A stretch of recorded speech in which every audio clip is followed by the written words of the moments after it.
حضرت انس بن مالک کہتے ہیں میں حضور کا خادم ہوں،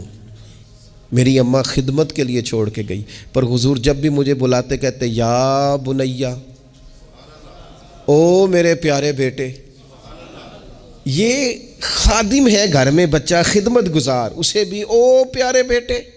اور پاس بٹھا کے نصیحتیں کرتے حضور، کہتے دیکھنا صبح اس حال میں کرنا کہ بغض نہ ہو کسی کا، انس میرے بیٹے یہ بھی میری سنت ہے۔ حضرت ام خالد رضی اللہ تعالیٰ عنہ کہتی میں چھوٹی سی تھی، میں نے زرد رنگ کی قمیض پہنی تھی، میرے ابا جی مجھے حضور کے پاس لے گئے، کہتی کوئی عجیب ہی نور والا ماحول تھا، میں پہنچ گئی تو حضور میرا کرتا دیکھ کے نا تو کہنے لگے کتنی پیاری لگ رہی ہے بیٹی،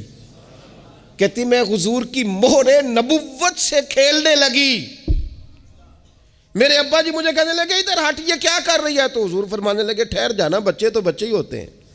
اسے کھیلنے دے۔ میں کھیلتی رہی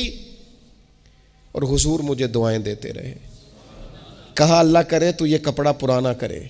کیا مطلب کہ اللہ کرے تیری عمر دراز ہو، اللہ تجھے بیٹا لمبی عمر عطا کرے۔ حضور بچوں کے ساتھ محبت کرتے، ان سے پیار کرتے۔